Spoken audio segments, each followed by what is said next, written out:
Hey everyone, welcome to another conversation on the Voice of the Marketeer, wherever you're watching or listening to this from. I've been looking forward to this conversation all week. My guest today joins us all the way from Berlin and is someone who is deeply respected as a marketing leader and whose experience stretches far and wide across tech, fintech, e-commerce, FMCG, manufacturing, and transportation. Meet Sue, short for Subhashini, a senior marketing executive with over 20 years of experience working for Fortune 500 startups, mid-size enterprise software and consulting firms. She has previously held CMO, VP, and other senior marketing leadership roles at companies like HelloFreshGO, Microsoft, N26, and Mphasis.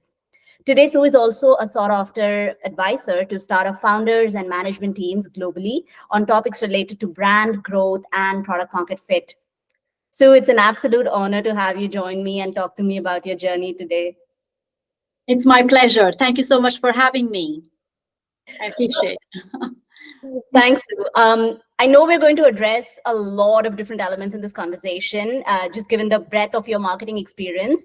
But I really want to kick it off by discussing your background with launching some of the most incredible products and brands in your career, and both on the B2B as well as D2C side, right? So what would you say is possibly the most impressive way today companies enter new markets or launch products?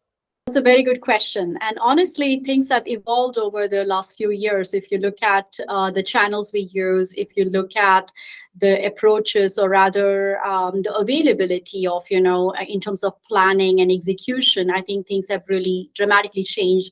I would say, I think if I were to look back in my career and look at the companies, I think when I think about B2B companies or even consumer companies for that, the larger companies, the Fortune 500 like Microsoft, I think there's a very important lesson and something of a beauty the way tech companies in the larger big tech really go about with launching a new product or a new market, in essence, basically. And one of the interesting things that Microsoft taught me was about evangelism.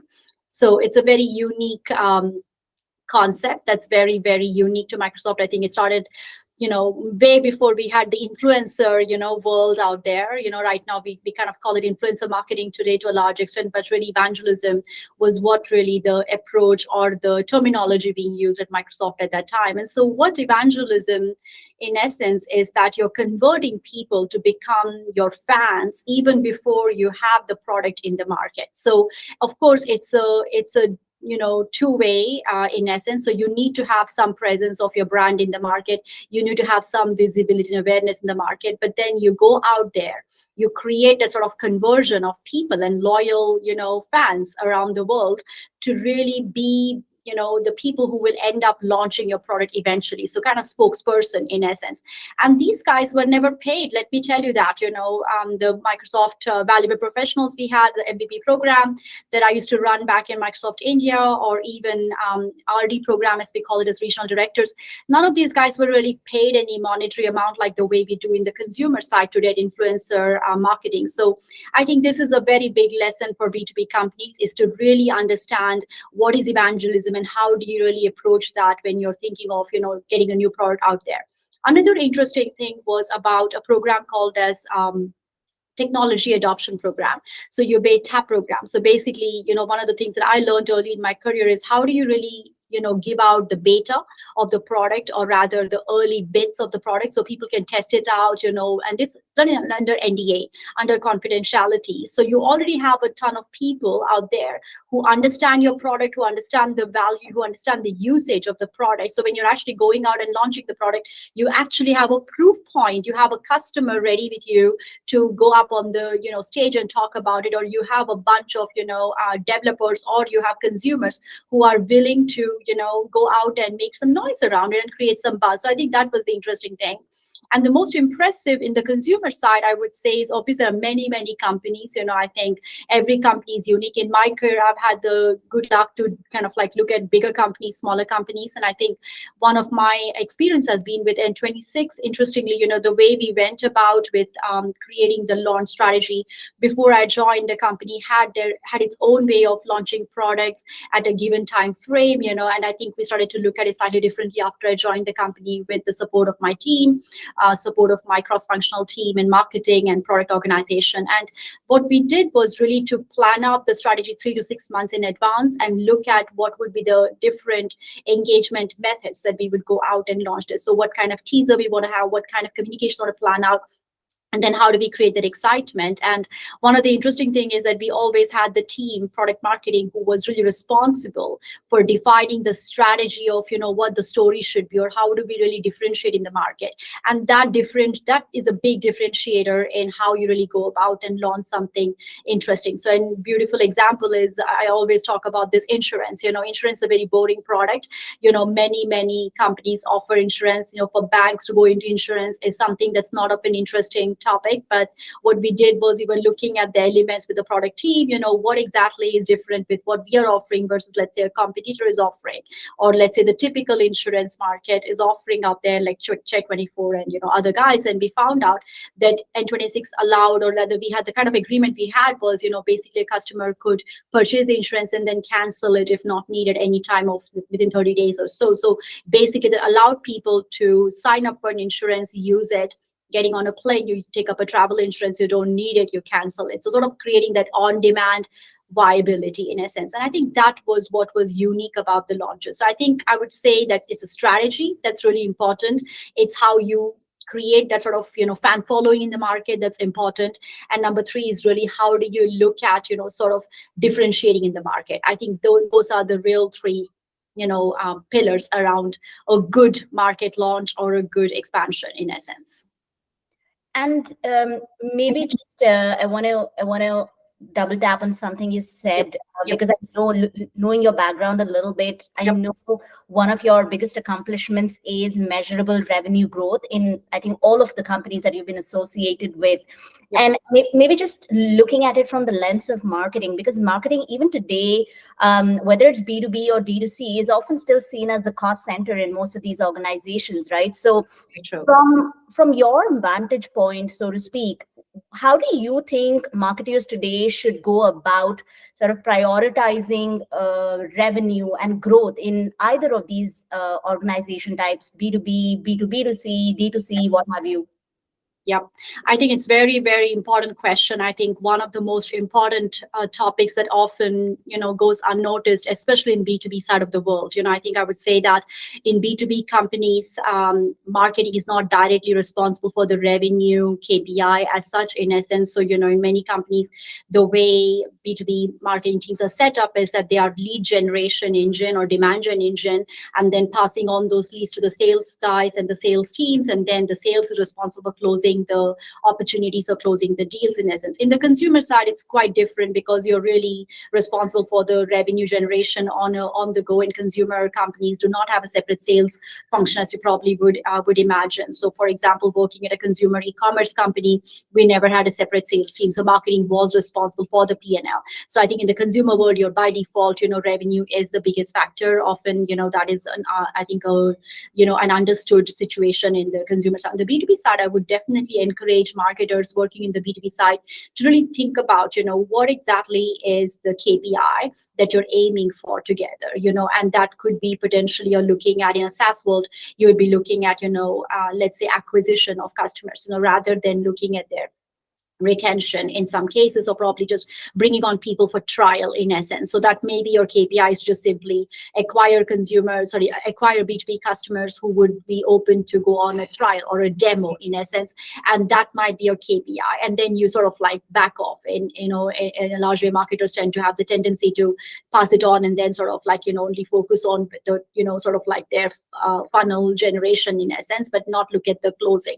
And I would encourage the marketers here to do 3 three things in essence. Number one is really look at what is the revenue goal or revenue target for that year. Work with the sales leaders to understand the targets by different markets, by different, segments in essence, and really define your marketing strategy according to that approach rather than just sort of coming across with your marketing plan that's just doing what do you call that, like pumping of leads in essence. So really understand. And sometimes it's not about quantity, it's about quality. So that's the second element of it is, what does it take to generate that revenue? Is it really bringing in new customers and creating new demand, or is it about retaining existing customers, or rather, upselling more to the existing customer base, or rather looking at the pool of customers that exist in your, let's say, your subscription, newsletter group, or let's say your database, for example. So that is, I think, the second element is to really understand what is important to drive that revenue rather than thinking about lead gen in essence. And the number three is really aligning with everyone on understanding and learning from what happens to those leads. So once the leads, pass on, what's going on, and having that healthy measurement and understanding and, honest conversations between sales and marketing, a very transparent conversation between sales and marketing about discussing, whether it was the quality of the leads that was suffering, or whether it is not enough follow-up, for example, or whether the communication suffered, or whether there was some sort of, dropping the ball happening there. You need to have that open conversation. So both teams need to act like one team. So it's not one versus others. And so I think the ownership of the revenue KPI should be shared between marketing and sales. In my recommendation and, my experience, that's when you're really successful in essence. And number two, in the consumer side, I think, by default, revenue becomes a priority for the marketing leader, whether you're CMO, whether you're a marketing leader. So it's often the only challenge I see in consumer side is that often people tend to focus the onus of the performance marketing to own up the revenue in essence, and the brand team doesn't feel they are responsible for revenue, and so they're only focused on brand awareness and creating the cool campaigns. And I think that sort of a problem exists in the consumer companies where there is not a single ownership for everyone around revenue. And so you often see the performance marketing leader, or let's say the digital marketing leader, putting in all the effort to drive the revenue, while the brand teams are sort of putting their effort in. It's not one way or other. I'm not saying it's wrong to focus on certain roles and responsibilities they are responsible for. What is important is to have that honest conversation on a weekly basis. Look at the dashboard, look at the KPIs, understand what's working, what's not working, being open to sort of understanding, let's say a certain ad group is not performing.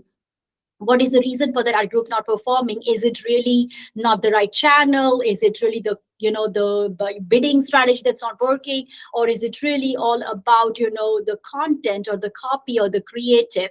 And having that open discussion where being open, the creative team needs to be open to understand that their job is not just to deliver the creative assets, but actually to make sure those assets deliver and they convert and they're able to bring in the revenue. So I think that sort of collective ownership between the different departments, even in the consumer marketing organization, is super important in order to look at and be taken seriously and be respected in the organization to have the revenue ownership and revenue understanding.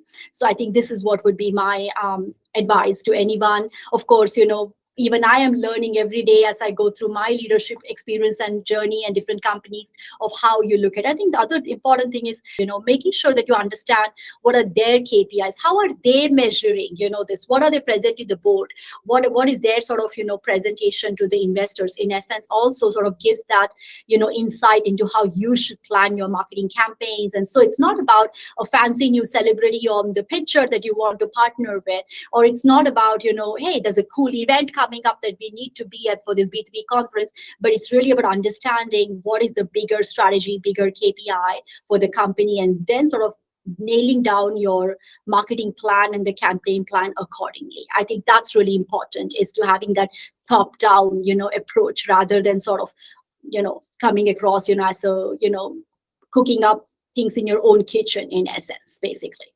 No, I'm hearing you, and I'm actually hearing a lot of things, and I literally want to go down multiple rabbit holes at this point in time. But one step at a time, I think.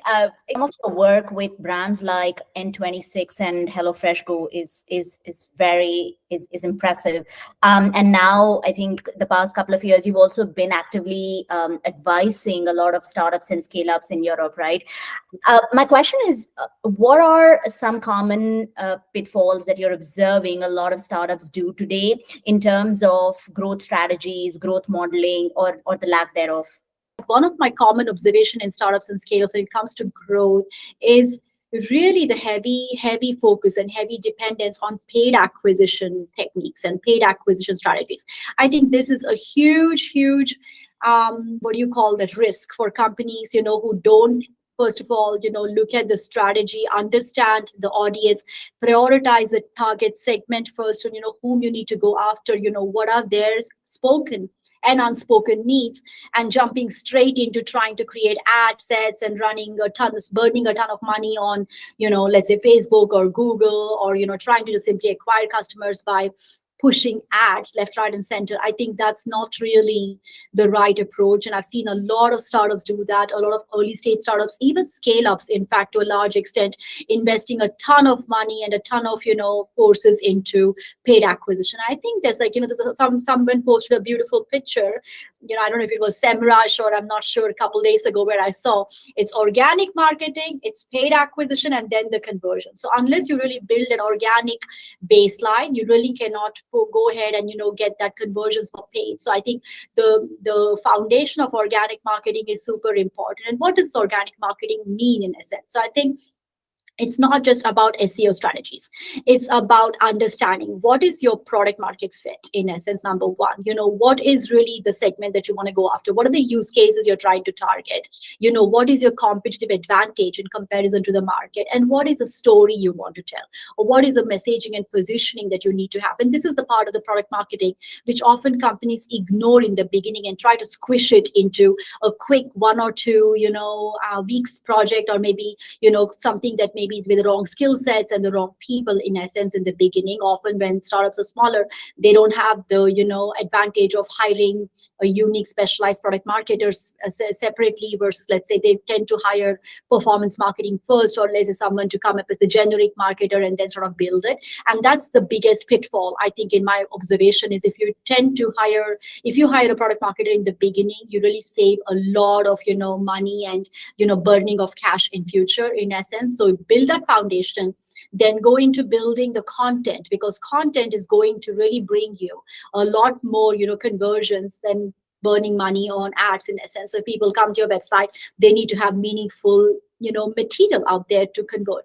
In the B2B side, it's even a bigger and more important aspect. I cannot even emphasize enough about how important is content and thought leadership in the B2B side. On the consumer side, also content is super important. Your experience on website is important. Your UX is important.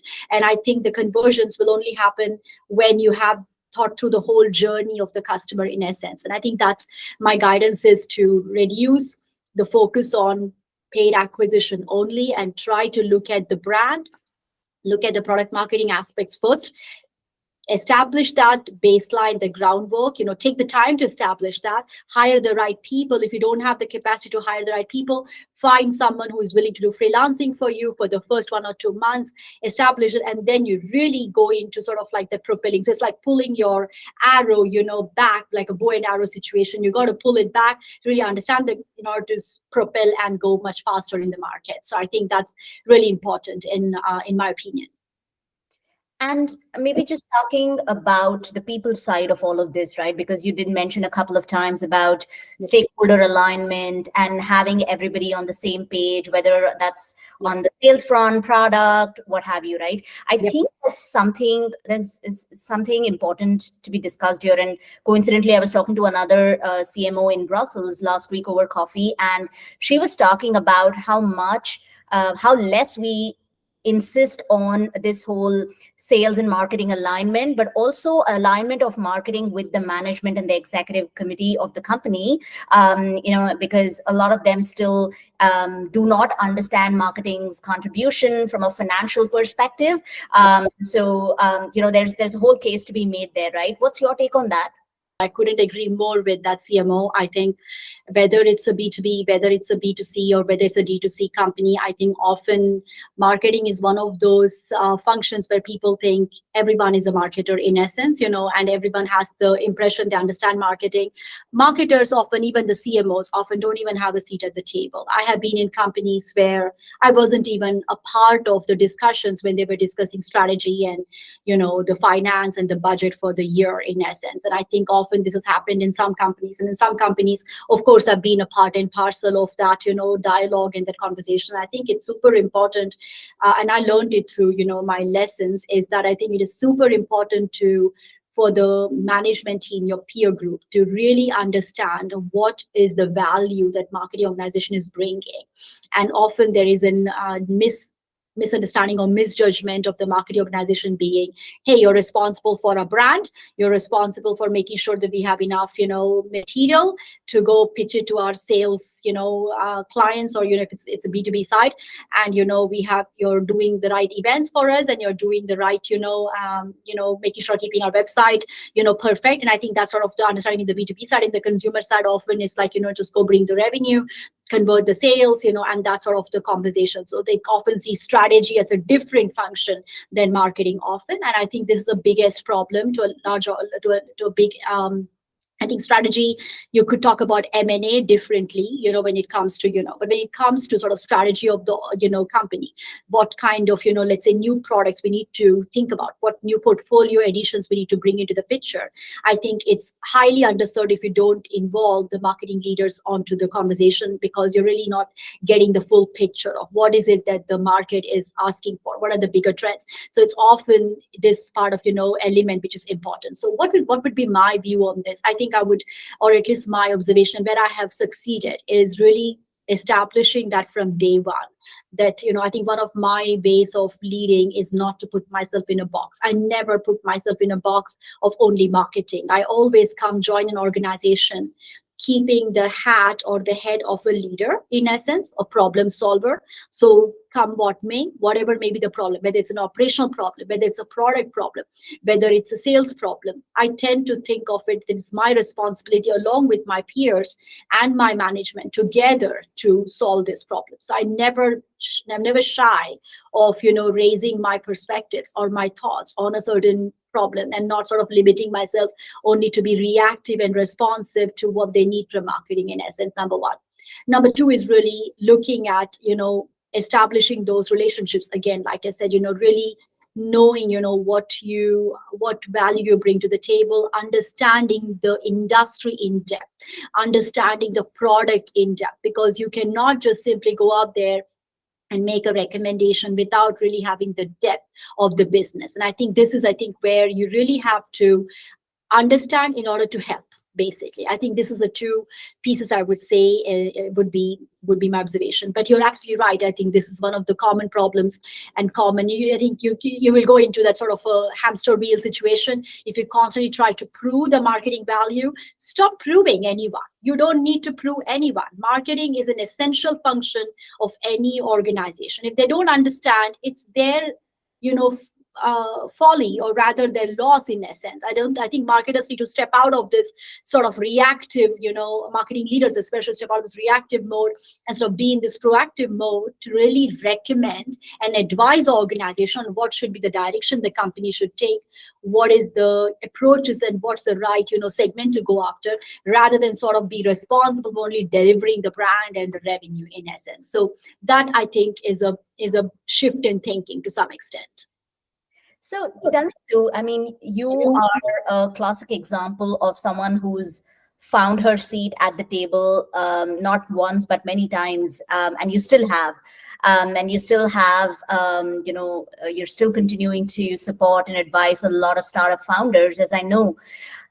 What is the one skill that you've actively developed over the years that kind of helped you, beat those odds and find your niche and competitive advantage, so to speak?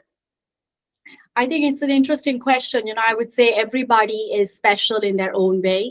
I'm a work in progress. I'm learning every single day to be a better person, a better leader. I think, there's a lot of, learning for me to, go through in future. But I would say, yes, I think, as a woman of color, especially, I think it's a unique challenge, coming from a different country, like, India, moving to US and sort of establishing myself in US from this sort of like scratch, really sort of like building those relationships. I think my advantage there was really Microsoft. I would say that if it hadn't been for Microsoft, I don't think that I would have had the good fortune of working for all these organizations. I think Microsoft is a very, very special company. And one of my lessons has been to really adjust my style depending on the company style or the culture style of the organization. It's taken me a lot of, failures to learn from, to, evolve and succeed. At the same time, the most important thing I have learned is not to blame yourself. We as women tend to blame ourselves a lot, especially I think, there's certain, what you call that switch in our head, which often tends to see that, we are at fault, we did something wrong. And we never tend to look from, as an outsider and see, maybe this is not the right, environment. Maybe this is not the right, setup, and I need to speak up, to some extent. I think that happens to a lot of women, I would say. And number two, I would also recommend is, I think forget your gender, at work, forget where you come from. I think that's been what has been really helped me in my career is every time I step out of my home, it's like a click.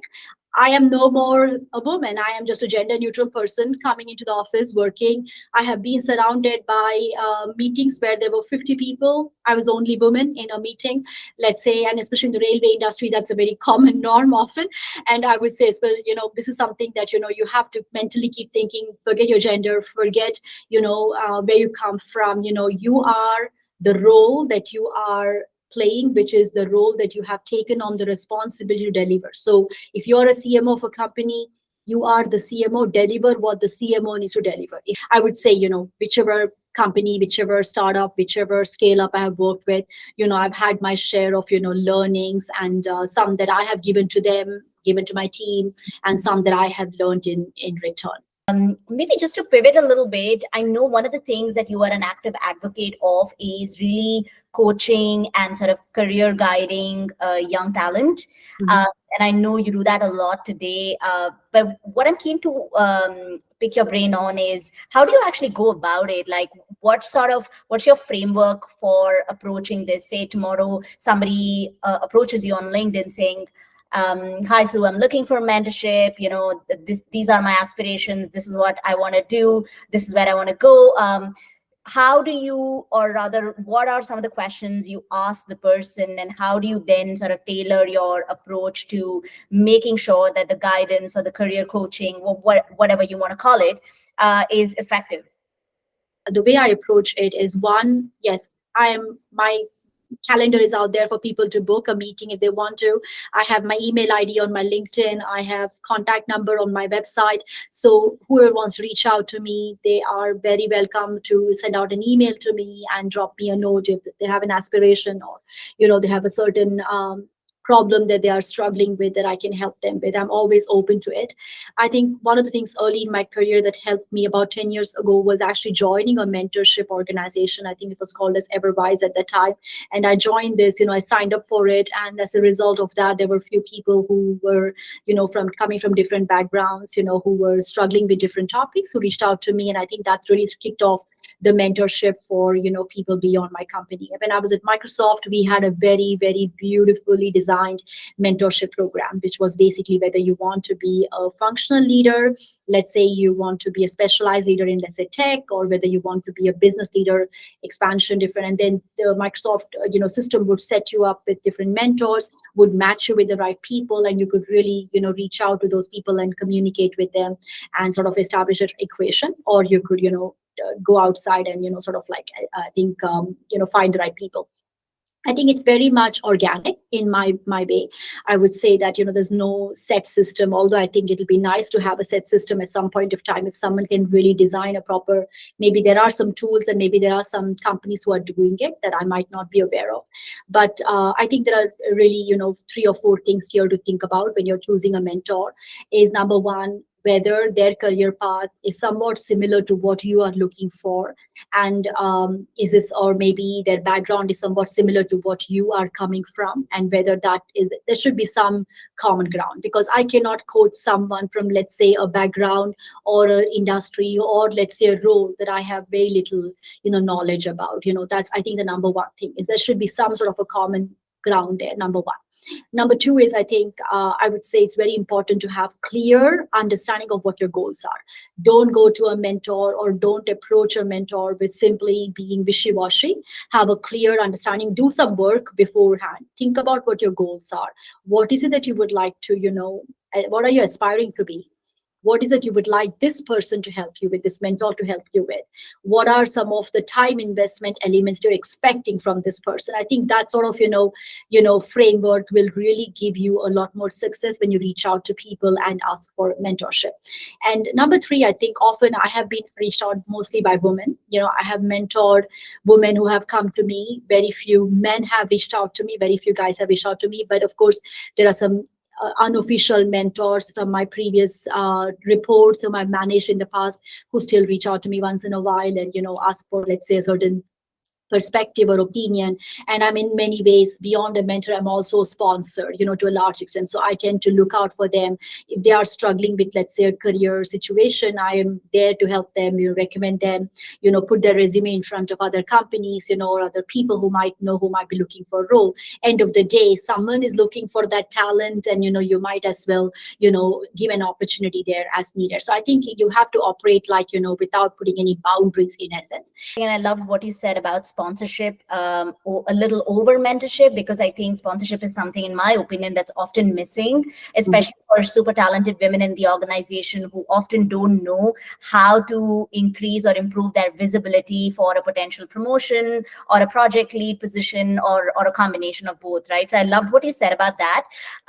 So tell me, just pivoting a little bit, when you look at marketing in the next couple of years, what are some of the things that you're super excited about in terms of the changes and shifts that we're likely to see? Like, what is probably 1 or 2 things that you are most excited about? I mean, there are a lot of things to be excited about, to be honest with you. I think marketing is a, what do you call that, ever-evolving animal. I say that because and now I've been in the industry for 20 plus years now, and I have seen so many changes going through with marketing. I think if you're a marketer, it's a forever learning process. You're every day you're a new marketer, you're a new student out there. So I think there's always opportunity. I think, of course, a lot of people talk about AI, and there's a lot of fear in the market around AI. But I think it is one of my bets that I think it is, I would say that, I see AI as a boon in disguise to a large extent, even though I'm from the marketing world. You can either be scared of it on one side, worried about, oh, I'm going to lose my job for this, or on the other end, you really embrace it, understand how to leverage and how do you speed up your process and how do you really, optimize it. So recently, my team was struggling with copywriting, heavily. There was no specific copywriter in the team, and everybody is sort of like scrambling and sort of dividing and conquering the work between themselves, and there's none of that is making sense. And so, I recommended them to pick up Jasper, for example, and I would say that, AI is being, and, Jasper has been such a huge help for the team. Suddenly the quality of writing has improved. You can put in the tone, you can put in the style of, what you want to communicate, and it creates. And I think it's not that AI is not perfect today. So a lot of work it required really to think about what you want to tell. You need to do the strategy work, into the groundwork. You need to have the bullet points of what you want to communicate. AI is sort of an assistant that can help you, in essence, to create the groundwork or the baseline. So I think, to me, I see there's a lot of potential in AI beyond, of course, copywriting. I think I am observing what DALL-E is, doing with pictures, video, and I think I'm really, really amazed and kind of like observing at this point in time. I don't think it's ready, and the kind of marketers who will embrace AI, or rather, sort of like, evolve with it are the people who are curious. And sort of like, I would say this is one of my biggest things that I'm looking forward to. I think you cannot replace, good copywriting skill, with an AI, because you can try multiple different options for AI. When it comes to like really brand type of, copywriting, you need people. You need a really good copywriter for that, because AI can just simply create out of, what you are, giving the data in essence. So I think my observation is that for the bigger copy, long form copy types, you can leverage it. For the short form, tend to go with, with people in essence. And beyond this, it's not just about, copywriting, it's, SEO work, whether you want to look at website, whether you want to look at data analysis. There are many, many things and advantages coming up in AI. Other thing that I'm really interested in, I think I'm really, really fascinated observing, is sort of the blending between art and marketing, and sort of like looking at elements, not about technology, but it's really how the industry, or rather the world, has become more and more impatient in essence. If you look at it, people don't want to be bombarded with so many ads. No one looks at you, you're not relevant anymore. Maybe it was interesting in the in the initial stages when you thought of like going across with Facebook ads or maybe TikTok ads. There's so much out there. There's just so much. I don't think there's general fatigue, ad fatigue in essence, basically. And I think it's really pushing the boundaries on creativity. And I would say that a lot more marketers are pushed to become more and more creative. So it's sort of a boon in disguise that the more and more channels we have, the more and more, content, and the more and more ad push we have, the real brands that will succeed are the brands who think out of the box, who think differently. The marketers who will end up succeeding are people who are not going to create cookie cutter things, but rather create something that's fun, that's really relatable, that's something that's emotional and that people can connect with, rather than just looking at a product ad and clicking on it and simply buying something. So if you want to be in the commodity side, yes, go for it. If you want to be in the brand love and brand fan following side, you need to become more creative. And so I think I feel like it's sort of, with AI coming into the picture, with a lot more channels coming into the picture, definitely creativity is going up. So that's something that I'm looking forward to as well. We're almost down to the time I had in mind, Sue. But before I wrap it up, any closing thoughts? I would say that I think my advice to any budding marketer out there, anyone who's looking to become a leader, my number one observation, or rather my learning in life, has been to be patient, to be genuinely patient, and learn the baseline. Don't go after these sort of shortcuts in essence. You need to really get involved, work on a project, deliver, understand the pitfalls, succeed, fail. You got to experiment in order to really understand how things work in essence. So my recommendation would be to really, especially for the Gen Z, be patient, whatever excites you, do that. And I think most importantly, don't take life so seriously. Be happy. Things will come in due time. So be happy, be patient, be relaxed, and just your turn will come. You will be a CMO someday. You will be a marketing leader someday. Don't look for the title. Do a good job and just move forward with that. That would be my only thoughts here.